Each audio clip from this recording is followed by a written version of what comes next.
There is an old proverb which says that it takes a whole village to raise a child.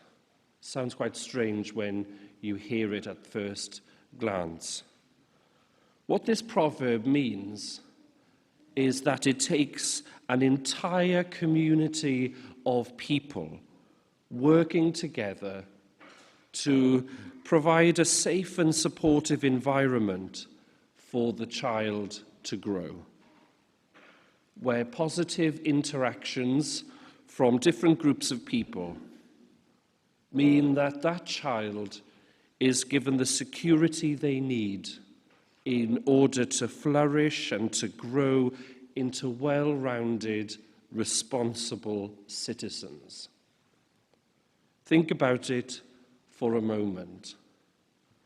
At birth, that child is welcomed into that intimate family unit. Mum, dad, perhaps siblings. And it's in that intimate family unit where that child first experiences that love and that nurture. There is then, of course, the wider circle. Grandparents, aunts, uncles, cousins. This sphere of influence continues to grow and expand and get wider as that child grows up.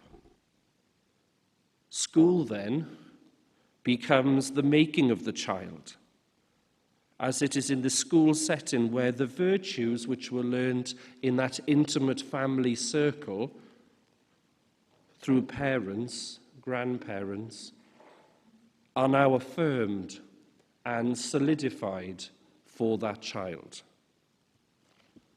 The school, of course, is also the place where friendships are made, where bad behavior and bad choices are challenged.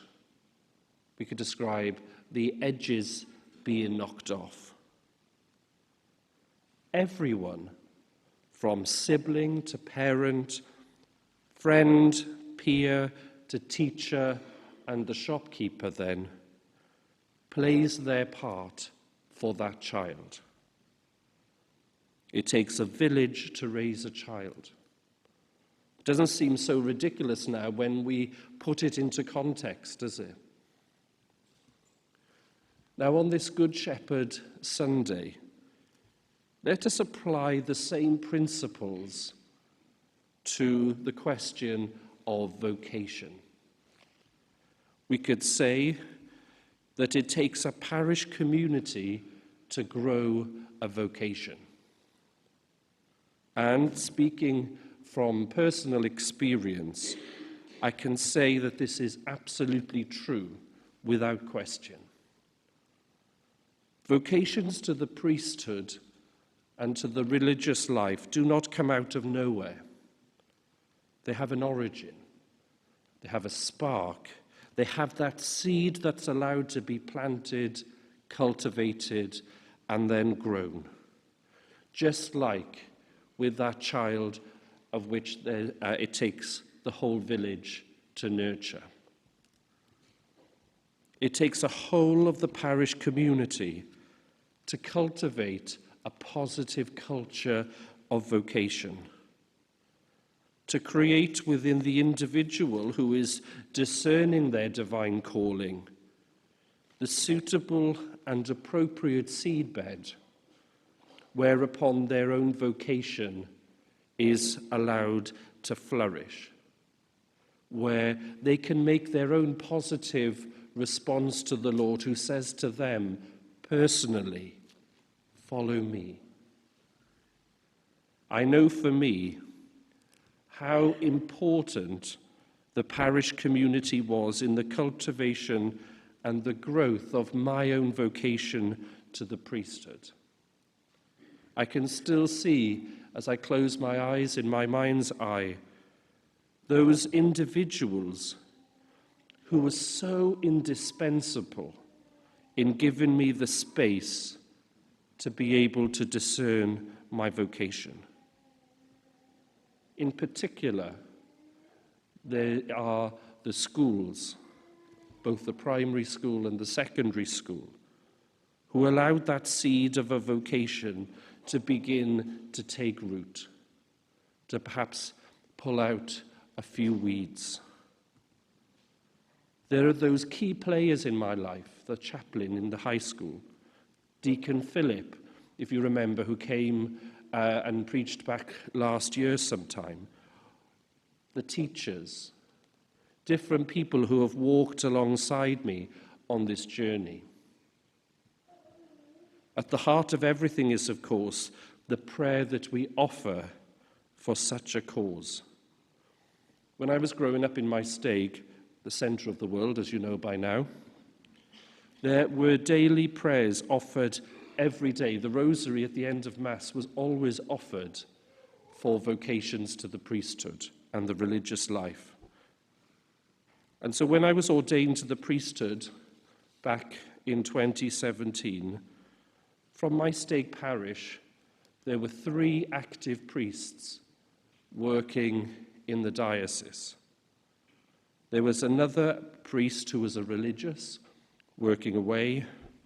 There was a religious brother who was working in Canada, and a sister working in London. As the late Pope used to say, where people pray, vocations blossom. The gospel today invites us to make an important distinction. The gospel distinguishes between the shepherd who is the hired help, those whose sheep do not belong to him, and so treats them as such, and they get the consequences of that. And then the good shepherd, the one who affirms, I know my own, and my own know me. The invitation for us is to be bold and to create a positive culture of vocation within our parish family, where vocations to the priesthood and religious life are encouraged, cherished, and nurtured, where our daily prayer is that the Lord of the harvest send labourers to his harvest. I cannot underplay how significant you, the parish community, are in cultivating and growing this culture of vocations, where individuals know that they are safe and supported so that they can make their positive response to the Lord. I truly love and value the gift of priesthood. And I know that even through the challenges I have faced on my own personal journey and the ever-changing landscape of what ministry looks like today, I know that it is here where God is calling me to be. I know that this is what he has called me to do. You poor, poor things. And what's incredible is that when we offer our yes to the Lord does such amazing things with us, far beyond you could ever imagine. If you are discerning your vocation to the priesthood or the diaconate or the religious life, our prayers are for you this weekend. Let us, as a parish family here in Cwmbran, commit ourselves to creating a healthy culture of vocation that brings life and blessing and grace. Amen.